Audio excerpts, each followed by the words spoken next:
இப்போ பிரித்ததில் ஒரு ஹாஃபில் மட்டும் கொக்கோ பவுடரை சலிச்சு போட்டுக்கோங்க.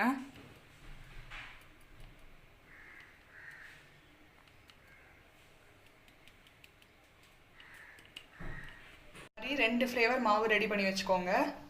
இப்போ அடுப்பில் ஒரு கடாயை 10 நிமிஷத்துக்கு வச்சு ப்ரீ ஹீட் பண்ணிக்கோங்க. சைமல்டேனியஸாக நம்ம கேக் ரெடி பண்ணிடலாம். அதிலே சொன்ன மாதிரி நம்ம இட்லி தட்டில் தான் இன்றைக்கி கேக் செய்ய போகிறோன்றதுனால இட்லி தட்டை கொஞ்சமாக எண்ணெய் வச்சோ இல்லை பட்டர் வச்சோ க்ரீஸ் பண்ணிக்கோங்க. ஃபர்ஸ்ட்டு சாக்லேட் ஃப்ளேவர் நான் ஊற்றுறேன். சென்டரில் ஊற்றிக்கோங்க. அடுத்து இதுக்கு நடுவில் வெண்ணிலா ஃப்ளேவர் எடுத்து ஊற்றுறேன்.